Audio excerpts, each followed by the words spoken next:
Ang atong unang pagbasa nagtug-an nga niingon si San Pedro, giluwas tas Ginoo, gilukat tas Ginoo, dili pinaagig sa lapi o bulawan, kung dili pinaagig yod sa bililhong dugo ni Kristo nga iyang gipaagas. Nalipay ba mo ana nga nalukat na ta? Gilingay mong tupad ina nalukat na ka. Pero nabiyay daghan nga nalukat unya giprinda og balik. No. Balik-balik lag prinda ba? Ang atong kalag gilukat na ni Kristo, nya pinaagi sa bunyag na hiusa na tas iyang paglukat. Pero basig ato na sang giprinda siyawa, gilingay mong tupad usab ing na wa pa maprinda. Wa pa maprinda. Ba? Okay. Sus kita ambot lang lukaton sa Ginoo. Inig kumpisal, lukaton na sa Ginoo. Inig wa pa gani kaabot og usa ka semana to na giprinda na sad. Nya unsa may atong ipabayad inig prinda nato. Dire lang ari. Step. Dire lang. Unsa may atong ipabayad inig prinda nato. Unsa ito ipabayad? Kalami, kalipay, kwarta, dungog, gahom nga kalibutanon. Maunay atong bugti, ganahan kaita nga lipayon, tahoron, musikat, niya mahimong inila, mahimong malampuson dinhis kalibutan, successful gyud ang tanan nimong mga plano, niya wa kay sakit, nyag na kay sakit, maayo ka sa sakit, mahimo kang bantugan, maalamon. Mo na itong gusto. Bahala nagbaprinda ang kalag, basta lang makuha kuning akong gipangayo. Ug mao na ang ato rong dakong problema.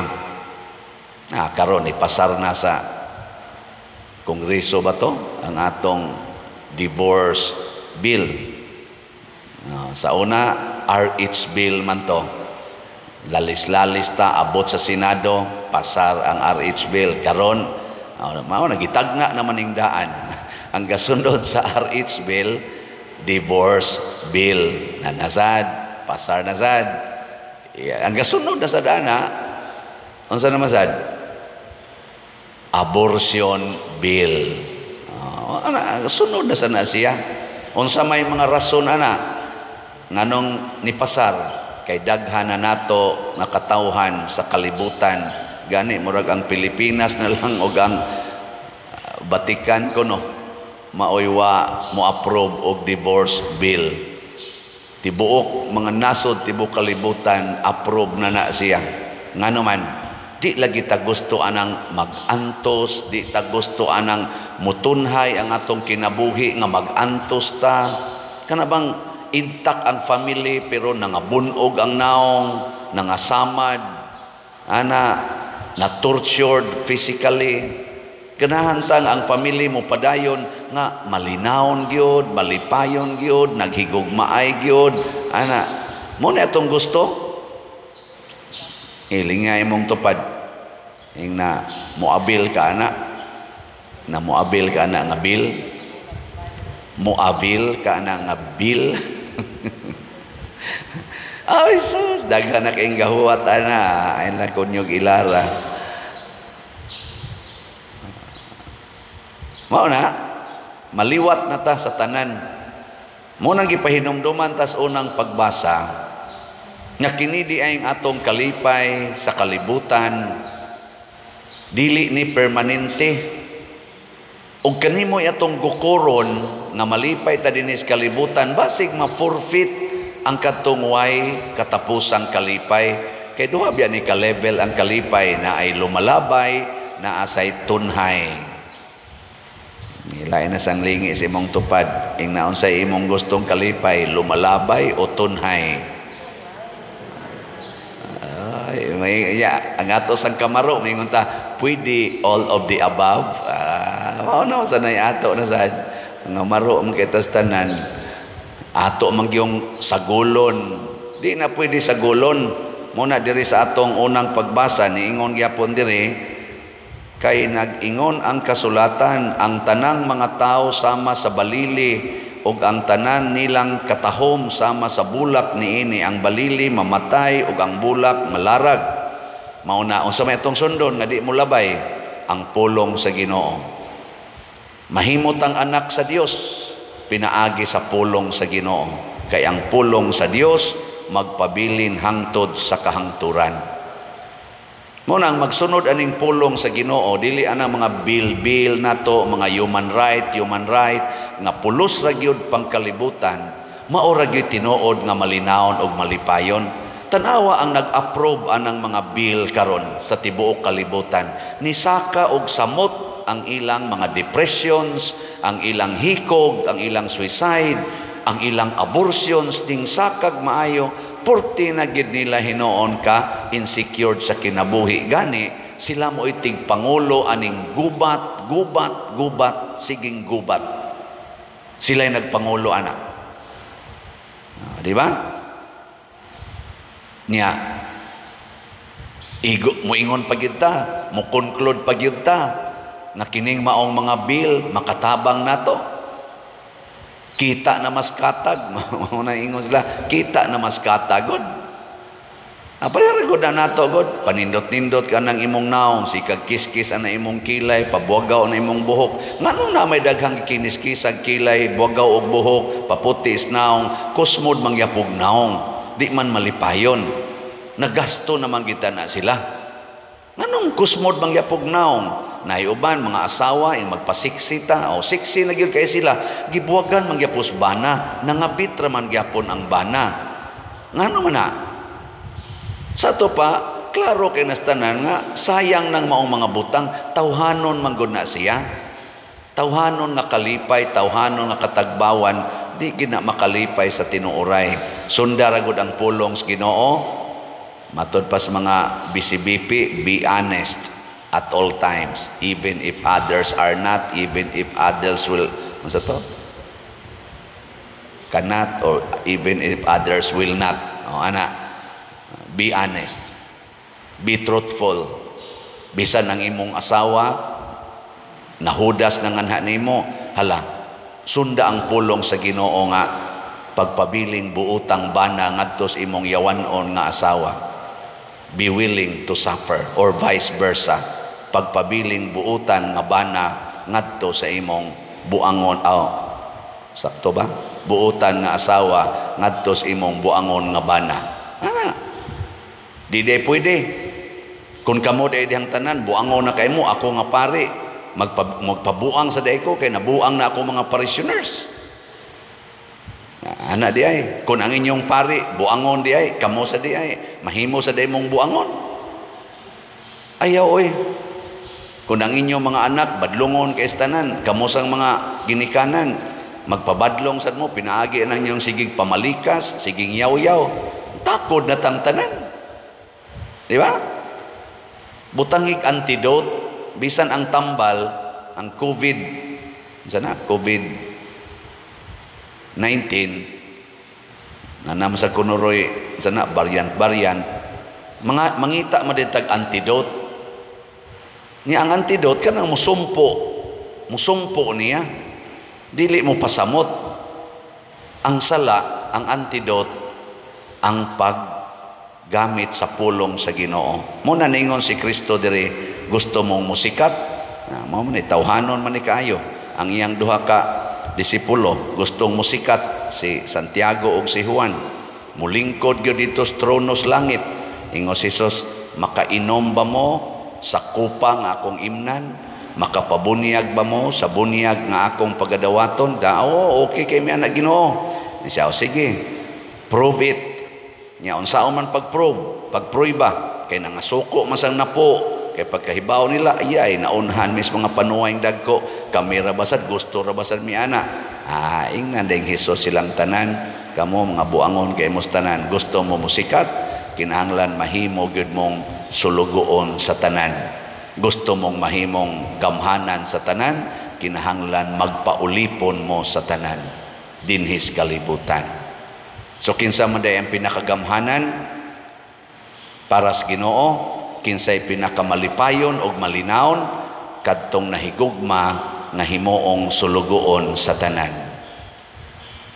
Gilingay mong tupad nga gusto kang malinawon, gusto kang malipayon nga pasugo ni Father. Ana. Nya kay ang sugo ron nako palit man mog slat. Hala, palit mog slat. Ay mo pagsigig rason-rason diha. Palit dayon haron inig palit ninyo ana katilaw gyud mo og kinabuhi nga malipayon kayo wala ka nang hahanapin pa basta tinuod kang nahigugmang ni palit pero namuhunan rasad ka mingon sa ka bebe aton suwayan tan-aw na tog malipay bata unya gahuna-huna di kag kalipay namukusmod na hinunang imong naong kay moingon ka wa man lagi wa man ka maghuna-huna nga ang imo pasugo ginang imo kanang sulugoon ka ba salamat sa mga sulugoon ha daghan na ta ako biasa sige biasa kong palitan ning atong slat ay ko ninyo una-unahi diha kay kamora di ay mo malipay ako di ko malipay palit sa kog ako magkuntis lang taani so ang atong is BF Dag or San Vicente Ferrer's Daily Abundant Graces kinsagoy dili malipay ani tagaan kag Daily Abundant Graces ang atong SBF Dag para sa kumbinto ni nanatay halin nga 22,932 kaslats unya naapay 37,068 kaslats nga available tag 500 pesos per slot nya ato sa ning gibutangan og 16 slot challenge 8,000 per challenge na nasa tay 37 ka 16 slot challenge so 37 na katao ang ganahan og challenge no dili sila makontentog usa lang ka slot tulo ka slot ilag yung gitarget ang atong 16 slot challenge salamat kayo nya nga ato sang special slot para ni Mama Mary para sa Kapilinya di Fatima Mother Mary's Healing and Deliverance or MMHD kinsa basagoy di malipay anang matagaan kag healing and deliverance through Mama Mary Our Lady of Fatima dito sa Kapilinya na nasa tayhalin nga niabot nag 826 ka slots na apay 5,174 ka slots nga available tag 100 pesos per slot unsa may challenge na ako ani nga karong buwan sa Mayo kitang tanan nga nahigugma ni Mama Mary mo palit lang tag usa ka slot hapit na ra ba mahumano 30 31 oy duha na lang day kaadlaw sige pagdali na mo palit diha aron mahurot na ni anya ang ato sang DSAP katong investment slot niabot nag 197 ka slots ang atong halin tag 500,000 pesos per slot na ini ari diri nga amo lang ning ipalit pa der amo man taning ipalit og yuta nya amo lang gingon ay nabitaw tay yuta sunod na lang ta palit og yuta mas nagkinahanglan ang Ginoo ani sa pagkakaron total investment raman sa ni naaman gyapon ni earning mabalik raman ni God willing nya kana bang gugma nga ato sa ning ikuas Ginoo dila sa ni unahong ato lipay kay ko nako congratulations ninyo na pamoy daghang moabot nga kalipay kay mataghatag nato ngadto sa atong isig katao ngadto sa labing nanginahanglan sama karon kita dinhi sa simbahan nagkinahanglan ta og kanang mga individuals kita sa dinhi sige tagtabang og mga na ospital na ay mga maintenance gani silang mga tambal na pertigyong pobrihan napay dialysis napay nagpakimo mutampo kita kay manuol man gyud dinhi mga bugas ayuhonong balay, wa na hinuntaron mugayo og mga balay katong tibuok, pero naatay mga ginagmay-gagmay hatag-hatag para sa ilasang pag-repair sa ilang mga balay, ginagmay na lang, wa na tay budget. O na, kining tanan maoni ang gisugo ni Kristo nga makapahimo na tong dako sa matas Ginoo. Dili ang pagpasakas atong dungog dinhis kalibutan, kung dili ang pag-atiman sa atong isig katao, dili ang pagpatay sa mga butang nga gihimos Ginoo, labi na ning mga sakramento, sama sa sakramentos kasal, sama sa bata nga mataw sa tiyan sa inahan nga ato lang yano-yanoho na lang abort, yano-yanoho na lang og inom ana mga pills, dili ang pagpamutol ana mga ugat dihang gihimos Ginoo, sama anang fallopian tube sa babae, vas deferens sa lalaki aron lang di na manganak, dili na maoy makapaana sa tong kinabuhi, kung dili ang pag-amping sa tanang gihimos Ginoo uban sa atong mapaubsanon nga pagtuman sa iyang mga pulong. Ang kalibutan karon gikunis-kunis nagmaayo sa yawa, gubat diri, trahedya diri, alaaway diri, pinatyanay diri, pandemic. Karon lang kagamay atong bagyo, pero dako kay siyag nahimong kana ganing kadaot, labi na didto sa parts nga naigo gyud adtong maong bagyo. Pero di kay to kusog ha, pero grabe kaayo ang nga daot. Ingon ana naka bangis ang gahom sa dautan. Muna kinahanglan tag pagampo, dili kay magsigit tag paningkamot paglipay sa tong kaugalingon nga wa nay Ginoo, kung dili magantos tang tanan para sa Ginoo, kay iya tang lipayon sa kalipay nga dili nato na kana ganing di na nato ba maato pagpahimulos, kanang gitawag nilag wala ka nang hahanapin pa. Hindi katapos ang lingi sa imong tupad, ing naandam na kong muantos para nimo. Sige ba? Naandam na kong muantos para nimo. Nindota na, manindog na ta.